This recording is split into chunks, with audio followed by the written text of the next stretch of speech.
hasta después cuando lo pondrá para nosotros los redimidos también. Pero mientras tanto, hermanos, ¿qué creen?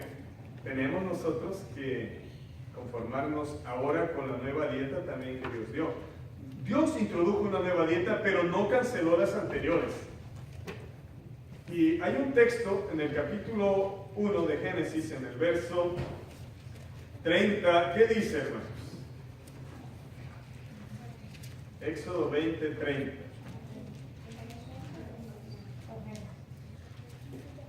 Perdón, Éxodo 1, 30.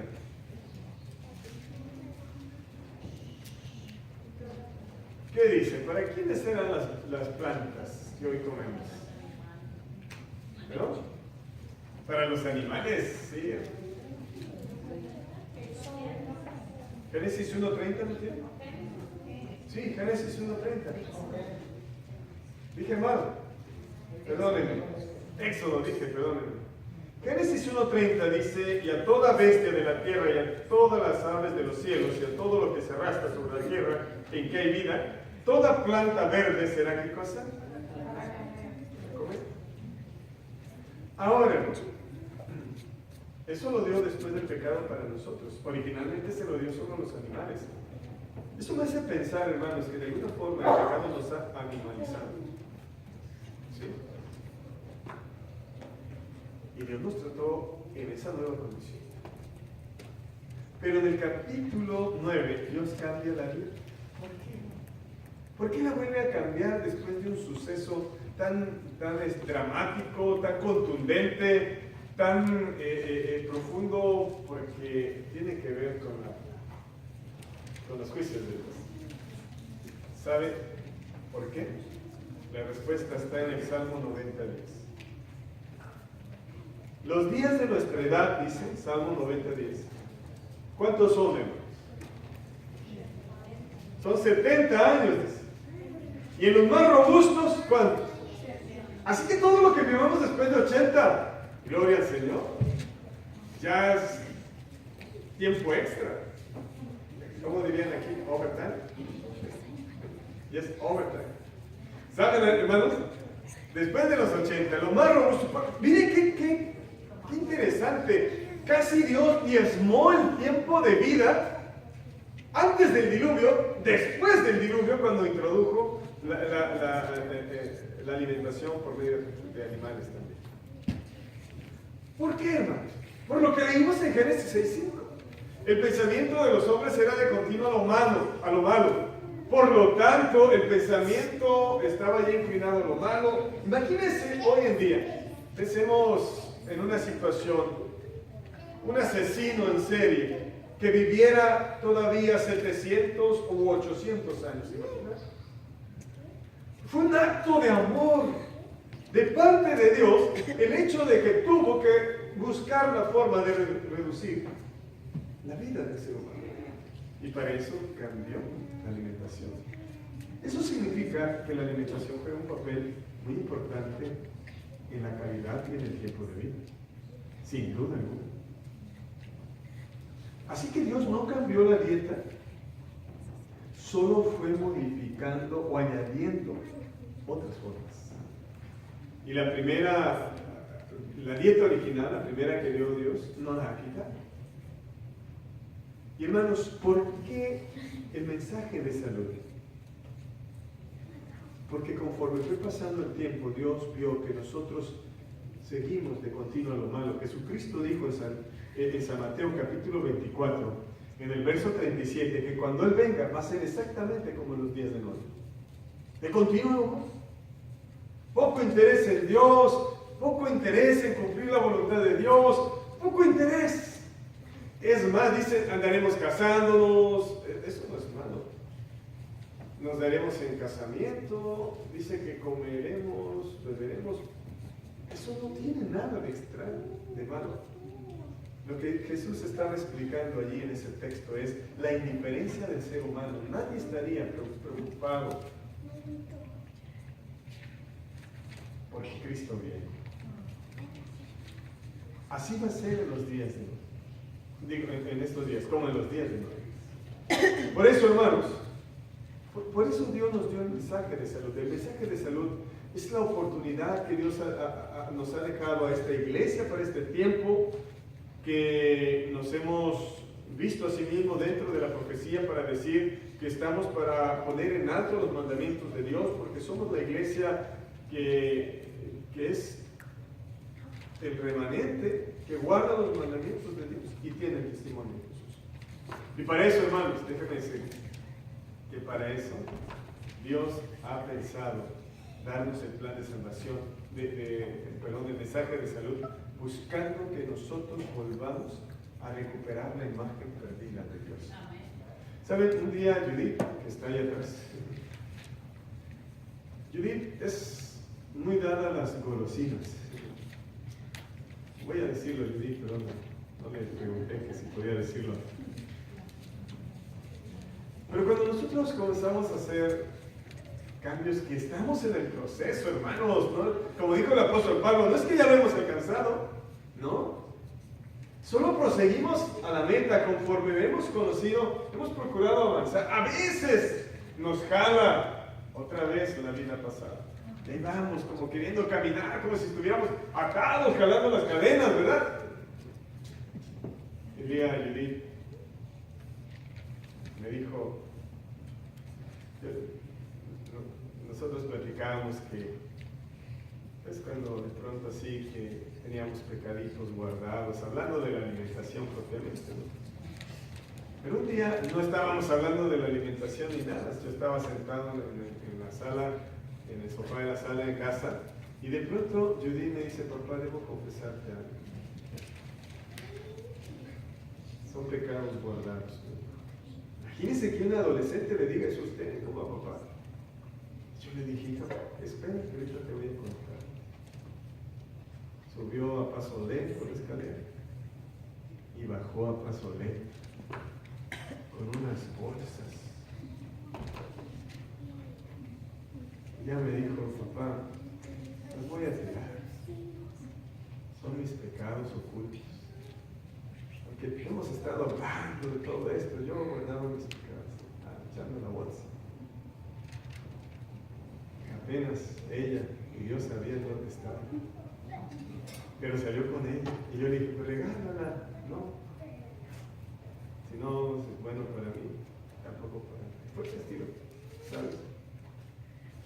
Y me dijo, papá, yo no sabía que yo tenía fuerza de voluntad. ¿Saben? No es que ya lo alcanzaron, pero es algo que el pecado nos robó. El pecado nos robó dos cosas de la imagen de Dios: la semejanza de Dios. Y como nos ha robado la semejanza de Dios, de pronto, hermanos, ¿qué creen? Ya no tenemos dominio propio.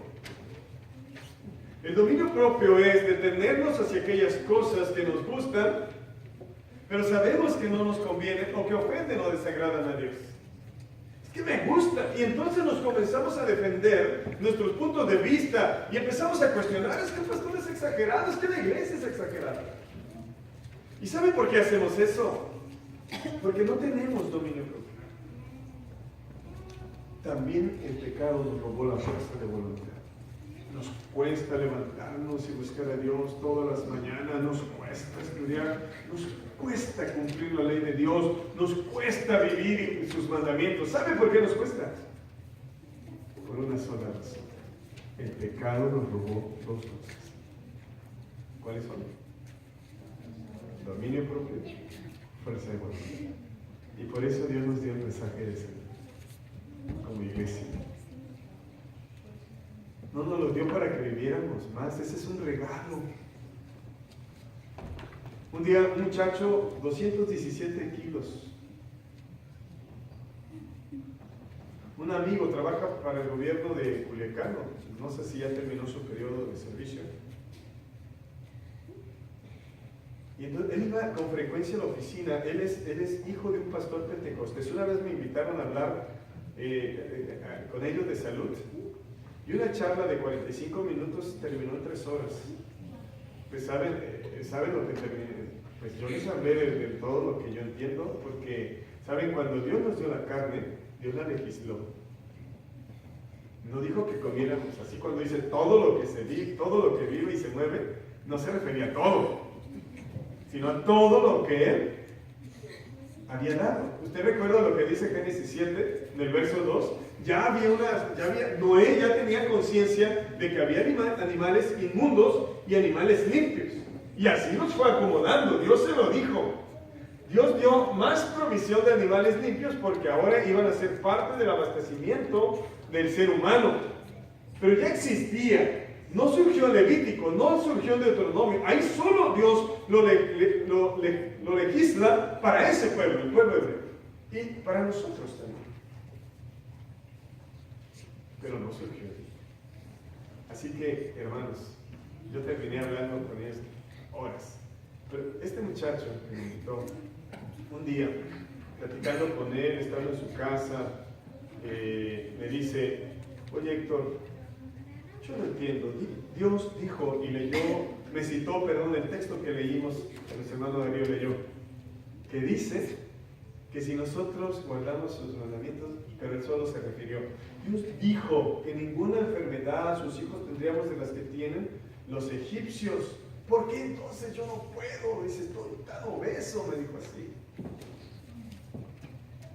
Y yo le dije, espérate, no solo dice que no tendrás las enfermedades de Egipto, sino cuáles, sino que, si guardamos, dice, sus mandamientos y estatutos, no tendríamos las enfermedades de Egipto. ¿Se ha percatado que la Iglesia Adventista, a pesar de que tenemos un mensaje de salud precioso, no tenemos gran diferencia en las cuestiones de cáncer, de diabetes, de obesidad y de cualquier otra enfermedad? No somos una diferencia. Tenemos un mensaje preciosísimo, pero no somos una diferencia. Solo un grupo de hermanos ahí en Lomanita que hicieron hasta un video que nos enorgullece a todos, pero hasta ahí nada más, nos enorgullece bien por los hermanos, porque nosotros, pues como quiera, no lo vivimos. ¿Sabe? Pues, si nosotros guardamos los mandamientos de Dios, tendremos seguramente la promesa cumplida en nosotros. Ninguna enfermedad de los que vieron los egipcios. ¿Saben que hace poco un amigo que tiene un centro naturista allá en Sinaloa, ahora lo administra su esposa y sus hijos, joven, 49 años, deportista, naturista, vegetariano, y tenía un centro naturista? Pues una mañana se levantó como cualquier otro día y le dio un infarto fulminante. Entonces alguien puso ahí en la red social un comentario al respecto. ¿Y eso que era vegetariano? Qué interesante. Déjeme contarle algo sobre eso. Hay un doctor en Montemorelos, no recuerdo su nombre. Él estaba viajando por el Valle de Texas, allá en la zona sur. Había venido de Montemorelos hacia el Valle de Texas. Iba manejando en carretera cuando de pronto, ¿qué creen? Empezó a sentirse mal, se orilló. Y se tiró en el suelo. Vino un helicóptero, se lo llevó a un hospital aquí en este estado, pero allá en la zona sur. Bienvenidos quienes llegan, gracias al estado. Y saben, hermanos, el compañero que estaba conmigo allá en la asociación de Sinaloa, que era el secretario tesorero de la asociación, dice, ¿sabes? Me inquieté, ¿por qué el pastor yo lo veía, el doctor yo lo veía salir a correr, andar en bicicleta, muy cuidadoso de su alimentación, y de por qué un infarto? Pero él tuvo la oportunidad de preguntárselo a él. Y va y lo busca y le dice, doctor, ¿por qué? Y el doctor le explica, mira, te voy a contar. Mi hermano mayor murió a los 43 años. Mi padre a los 46. Mi segundo hermano murió también a los 46. Yo tengo 67. Pero seguramente mi destino era el mismo, a no haber sido por el mensaje de salud. Hermanos, la Biblia dice que los que vivimos sabemos qué cosa. Vamos a morir. Dios no nos ha dado, no nos ha revestido de inmortalidad todavía. ¿Por qué de pronto nos enfermamos? Decimos, no, pues no hay diferencia, aquí nos vamos a morir, sí. Pero con una calidad de vida diferente. Y con un carácter diferente. ¿Está conmigo? ¿Hay una diferencia? Ay, Dios nos dio un mensaje. Dios no estaba pensando en nuestra salud solamente, ese es un regalo de Dios para nosotros. Dios estaba pensando en que nosotros pudiésemos tener dominio propio y fuerza de voluntad. Y si nosotros teníamos dominio propio y fuerza de voluntad, Dios sabe que nosotros estamos caminando directamente hacia la patria celestial. Por eso a este pueblo, Dios le dio la oportunidad como portaestandartes de los mandamientos de Él para este tiempo, guardarlos. Pues pone las leyes de salud, el mensaje de salud. Hermanos, ¿debe hacer una diferencia? Debe hacerla. Y con esto, hermanos, no tiene que ver solo del aspecto físico. No pensemos en eso nada más. Pensemos en cómo el mensaje de salud nos ayuda a detenernos, a mirar aquello que sabemos que ofenderá a Dios por eso que vamos a ver. Nos va a detener a oír aquello que sabemos que ofende a Dios. Nos detendrá a probar, a tocar, a tomar o a hacer todo aquello que sabemos que lastima el corazón de Dios. Porque el que puede vencer el apetito puede vencer cualquier tentación. Es tremendo. Es una frase muy profunda. Ahora, hermanos, yo les decía el sábado, hoy se los recuerdo, el mensaje de salud, como toda doctrina, tiene 3 partes. Déjenme darle un ejemplo. Primero le menciono las 3 partes. Un evangelio. ¿Está conmigo? Después, un asunto práctico y un aspecto de discipulado. Es decir, debemos compartirlo. ¿Está conmigo? Cualquier doctrina. Le voy a dar un ejemplo. Por ejemplo, la mayordomía cristiana. Hablemos del diezmo en particular. ¿Cuál es el evangelio del diezmo, hermanos?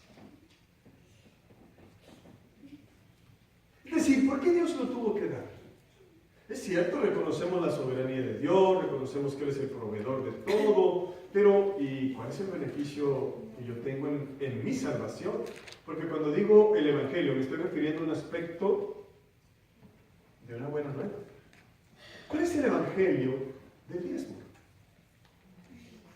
Dice en Deuteronomio capítulo 14, en los versos 22 y en el 23 en particular, dice que Dios nos lo dio para que aprendiéramos a confiar en Él. ¿Está conmigo? Porque cada vez que nosotros nos enrolamos con el asunto del diezmo, nosotros estamos aprendiendo a confiar en Dios.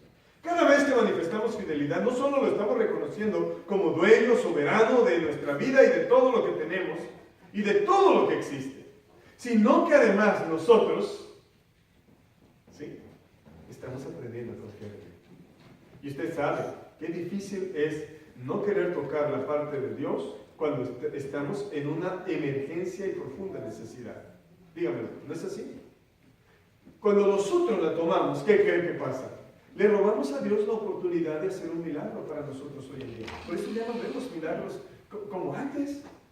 Porque le quitamos a Dios esa gran oportunidad. Pero si de pronto le decimos a Dios, porque nace de nuestro corazón y estamos tan convencidos que pase lo que pase, eso es de Dios y no nos atreveríamos a tocarlo, entonces de pronto Dios hace un milagro en nuestra vida. Yo le hago una pregunta.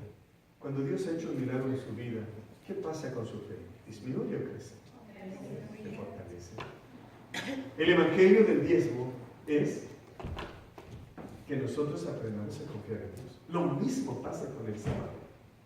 tiene sus regalos. ¿Cuál es el asunto práctico del diezmo? Bueno, que es la 10ª de todo lo que poseemos, dice la Escritura, o de nuestro ingreso, así lo ha enseñado la iglesia ahora. Y bueno, ese es el aspecto práctico, que debemos ponerlo en un sobre, que es bueno que lo separemos con anticipación, etc. Ese es el aspecto, ¿qué? Práctico.